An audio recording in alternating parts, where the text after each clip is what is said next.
Babe, nandito na tayo sa tapat ng bahay namin. Babe, okay ka lang? Kanina ka pa tulala pagkagaling natin sa fast food. Wala ka ba talagang sasabihin sa akin? Ha? Sasabihin ano? May nakita ako sa bag mo kanina. Bakit may mga gamit na pambabae doon? May nakita akong makeup kit, Rui. Kanina yon. Okay, umamin ka na lang sa akin. Bakla ka ba? Ha? Bakla? Ano ba namang klaseng tanong yan, babe? Paano naman ako magiging bakla? Babe, please. Sabihin mo sa akin yung totoo. Huwag kang mag-alala, hindi kita huhusgahan, okay? Maiintindihan ko naman. Kaya huwag ka nang mahiya. Hindi nga ako bakla. Hindi sa akin yung makeup kit na nakita mo. Hindi mo pa napansin? Wala pang bawas yun. Bagong-bago pa. Kaya nga, ibig sabihin, gagamitin mo pa lang. Huwag ka na mahiya, please. Gusto ko lang naman talaga malaman yung totoo. Ibang babae yung may-ari nun. Ano? May ibang babae kang pagbibigyan nun? Babe, huwag ka sumigaw. Baka may makarinig sa'yo. Kumalma ka lang. Aba, paano ako kakalma? Kasasabi mo lang na ibang babae yung pagbibigyan mo nun. Grabe ka, Rui. Tayo pa pero nanliligaw ka na ng iba? Babe, please. Uuwi na ako!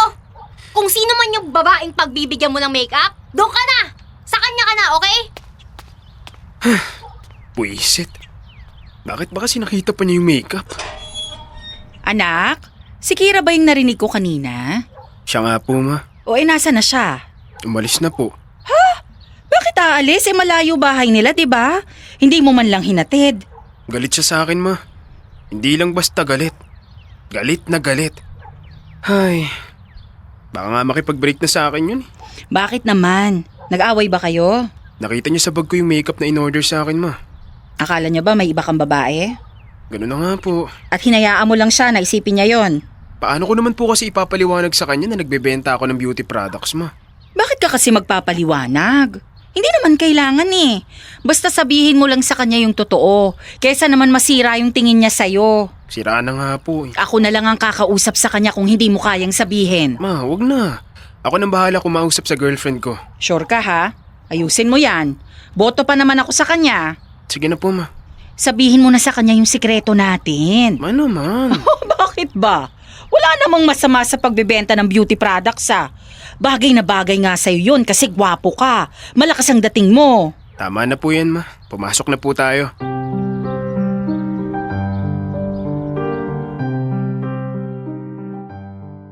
Dear Love, ako si Rui, third year college student. Broken family kami kaya lumaki ako na si mama lang yung lagi kong kasama. Never akong pinabayaan ni mama. Natuto ako ng basic life skills dahil sa kanya. Reseller si mama ng kung ano-anong products mula sa isang direct selling company. May beauty products, damit, basta marami. Ako kasama niya tuwing magde-deliver hanggang sa pati ako nagbebenta na rin. Iniiwasan ko na tuksohin ng mga kaklase ko kaya di ako nagbebenta sa school. Ayoko rin kasi mapagkamalang bakla.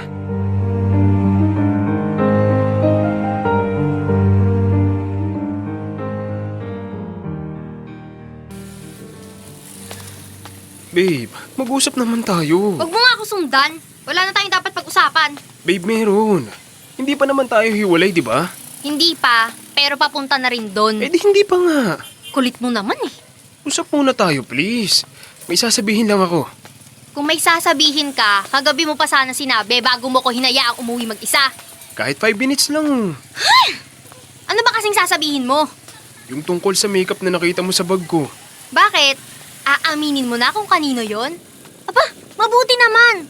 Para malaman ko kung bakit ipinagpalit mo ko agad sa ibang... Pagpaliwanagin mo naman muna ako. Para maging malinaw na talaga kung kanino yun. Ano pa bang hindi malinaw doon? Wala akong ibang nililigawan. Wala akong ibang ini-entertain. Mula nung maging tayo, nasa iyo lang talaga attention ko. Never ako tumingin sa ibang babae at mas lalong hindi ako nagbibigay ng regalo sa kung sino-sino. Yung makeup na nakita mo sa bag ko, may-ari na talaga nun. Reseller kasi ako ng beauty products. Tulad ng mga binibenta ni mama. Ginagamit ko yung charm ko para umorder mga customer ko. Pero bukod pa ron, wala na akong ibang ginagawa. Alam ko naman yung limitations ko. Kaya please, huwag ka na magalit sa akin. Baka mamaya pinag-isipan mo lang talaga yung palusot na yan, ha? Hindi yung palusot lang. Matagal ko nang ginagawa to. Natutunan ko kay mama. Kaya nga ako nakapundar ng sarili kong motor eh. Lagi naman ako sa inyo ah. Bakit di mo sinasabi sa akin yung tungkol doon? Tsaka wala ring nabanggit sa akin si Tita Feli. Sinabihan ko siya na huwag sabihin sa'yo. Daya naman. Dapat nga alam ko yun eh. Girlfriend mo ko. Kaya nga pinapaalam ko na sa'yo ngayon. Pero babe, di ka ba nahihiya sa ginagawa mo? I mean, pwede naman iba na lang ibenta mo. Sa ngayon medyo nahihiya pa. Kaya nga limited lang sa village namin yung target market ko. Pero marami naman akong suki doon. Account ni mama yung ginagamit ko pag nagbebenta ako online. Pwede naman ako mag part-time job kung gugustuhin ko pero mas malaki yung kinikita ko sa reselling eh. Mas mabilis ako makakaipon dito. Bago pa ako makagraduate, makakapundar na ako ng mga gamit ko. Ngayon, medyo nakakatulong na rin kay mama. Aha, tama din naman yung diskarte na yan. Mahirap din humanap ng part-time ngayon kasi conflict sa schedule ng mga klase ko. Mas kailangan din natutok na ako sa pag-aaral. Nag-graduate na tayo next year eh. Itong pagiging reseller ko di naman masyadong kumakain ng oras kasi pwede ako mag-deliver ng mga order after class o pag walang pasok. Oo na, gets ko na. Babe, uwi na ako ha. Kahit pag mo na ako ihatid, may dadaanan pa kasi ako eh. Sure ka? Oo, sure ako. Sige na ha. Ingat ka.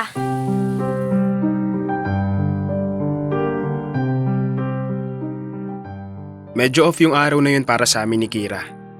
Hindi rin kasi malinaw kung okay na ba talaga kaming dalawa. Nagmamadali na siyang umuwi kahit may gusto pa akong sabihin sa kanya. At nung pareho na kaming nakauwi, hindi na siya nag-chat o tumawag sa akin.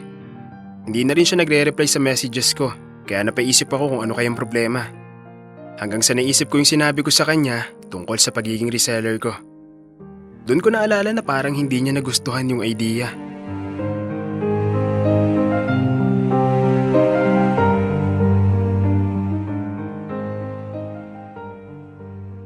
Nak, dumating na yung items. Pwede mo nang i-deliver bukas. Sige po ma, asikasuhin ko agad bukas ng umaga. Teka, ba't ganyan ang itsura mo? Parang matamlay ka. May sakit ka ba, anak? Wala po ma, O ay bakit ganyan ang itsura mo? nakipag-break na po kasi sa akin si Kira ma. Ha? Bakit naman? Akala ko naman nagkausap na kayong dalawa. Sabi mo pa noon mukhang okay na kayo ni Kira. Akala ko rin po ma. Pero iniiwasan niya na ako sa school.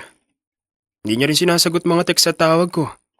Tapos kahapon, inabangan ko siya sa labas ng classroom niya para hindi na siya makaiwas sa akin. Nag-usap kami ng masinsinan. Ayun, ayaw na raw niya ma. Ay, ano namang magagawa ko? Hindi ko naman siya pwedeng pilitin na maging kami pa rin. Hindi ba siya naniwala sa'yo? Naniwala naman po siya. Pero sa tingin ko, may iba pang dahilan kung bakit siya nakipaghiwalay sa akin. Ano naman yun, anak? Yung pagiging reseller ko ma. Nahihiya yata siya na nagtitinda ako. Lagi niya kasi ako binibida sa mga kaibigan at kakilala niya. Na lalaking lalaki raw ako pumorma, lagi malinis, lagi mabango. Tapos malalaman niya na nagtitinda pala ako. Wala namang nakakahiya sa ginagawa mo, anak. Ay, kung gano'n naman pala yung mindset niya, baka sinagot ka lang niya talaga kasi eye candy ka lang para sa kanya. Gusto niya ng boyfriend na gwapo kagaya mo para may maipagmalaki sa mga kaibigan niya at mga kakilala. Hindi ko na po alam ma. Hindi rin niya nilinaw kung anong dahilan. Sinabi niya lang na ayaw na niya. Siyempre nasaktan din ako kaya parang nawala na ako ng sasabihin. Hindi ko tuloy alam kung anong mali sa akin. Ginawa ko naman lahat para maging maayos na boyfriend. Kahit mahihain ako, nilabanan ko yun. Sinubukan kong sabayin yung mga trip niya. Natuto kong uminom kahit ayoko talaga ng alkohol sa katawan. Hindi ko rin nakakalimutan kada mansari namin. Kaya hindi ko talaga alam kung saan ako nagkulang. Pagod na ako mag-isip. Gusto mo ba ulit siyang makausap, anak? Para mas maging malinaw yung dahilan ng pakikipaghiwalay niya sa'yo. Huwag na po ma. Baka makagulo lang ako. May nanliligaw na kasi sa kanya. Ine-entertain siya ni Kira kaya wala nang chance yung amin. Nom tayo?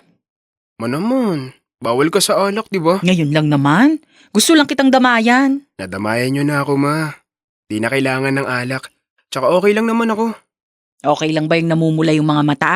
Nagdadry lang yung mata ko ma. Wala po to. Sus, nahiya pang umamin. O siya, sige na. Di na kita pipilitin. Basta anak, huminga ka muna, okay? Hindi lang sa love umiikot ang buhay natin. Pwede pa tayong mag-focus muna sa ibang bagay kesa ron. Lalo na ikaw, bata ka pa. Marami ka pang pagdadaanan sa buhay.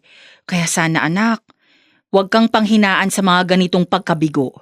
Ay, lilipas din po to, ma. Hindi lang po talaga ganun kadali makamove on, pero kakayanin ko po. Ganyan nga anak.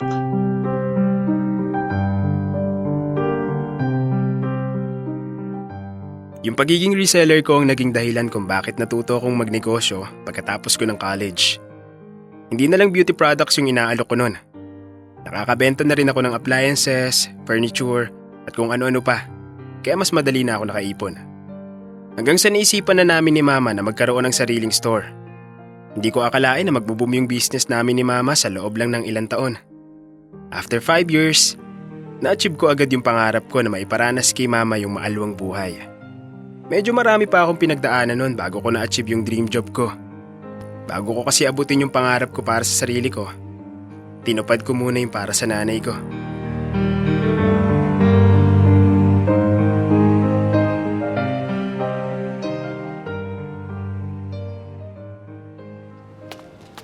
Ruby?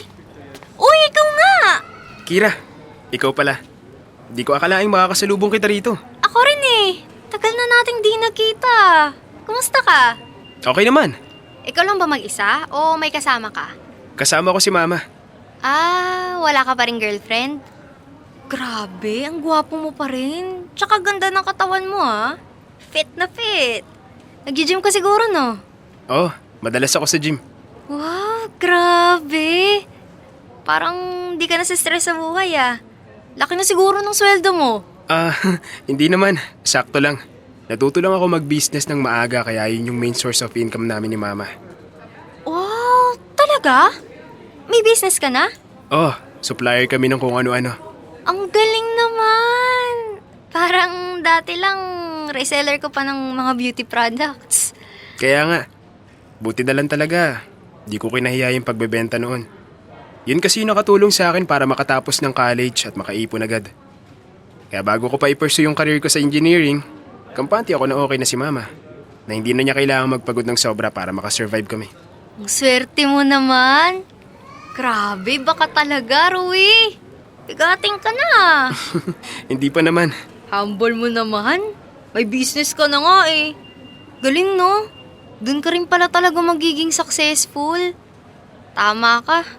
Buti na lang talaga di ka nahiya magbenta noon kahit medyo off sa personality mo. Pasensya ka na kung... Alam mo na, kung hiniwalayan kita dahil doon. So yun pala talaga yung dahilan kaya ka nakipag-break. Pero kalimutan na natin yun. Matagal na rin naman. Ikaw ba? Kamusta ka naman? Wala akong trabaho ngayon eh. Naghahanap pa ako ng mapapasukan. Kapapanganak ko lang kasi. Ah, may asawa ka na? Wala. Iniwan ako nung nakabuntis sa akin. Wala eh. Hilig ko kasi sa mga gwapo. Pero gwapo lang pala talaga. Hindi kayang manindigan sa responsibilidad. Nakakalungkot naman yung nangyari sa'yo. Sinabi mo pa. Hirap kaya maging single mom. Buti nga sinasalo pa ako ng mga magulang ko ngayon. Kasi kung hindi, nako, baka nabaliw na ako kakaisip kung paano na kami ng anak ko. Pero nahihiya na rin ako na sila yung sumasagot ng gatas at diapers ni baby. Kaya heto, sinusubukan ko na maghanap ng trabaho. Kahit ano na lang, basta may mapasukan. Subukan mo rin muna mag-freelancing para may oras ka pa sa pag-aalaga ng anak mo. Baka naman pwede mo akong tulungan kung paano yan oh. Sure, walang problema. Salamat ah. Pero teka, wala bang magagalit kung magpapatulong ako sa'yo? Hindi naman ganun kababaw yung girlfriend ko. Ah, may girlfriend ka na pala. Oh, 4 years na kami. Congrats! Salamat.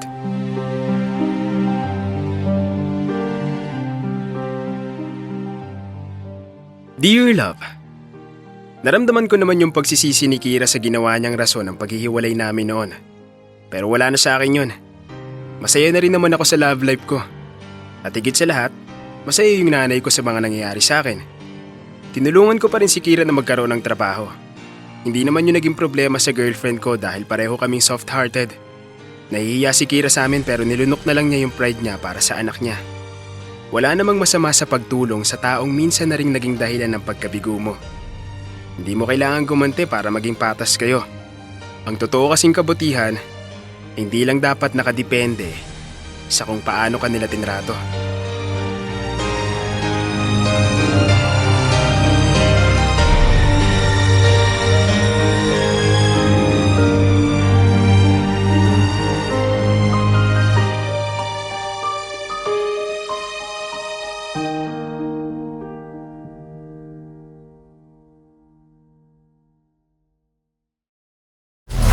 Metro's #1 Love Radio. Basic!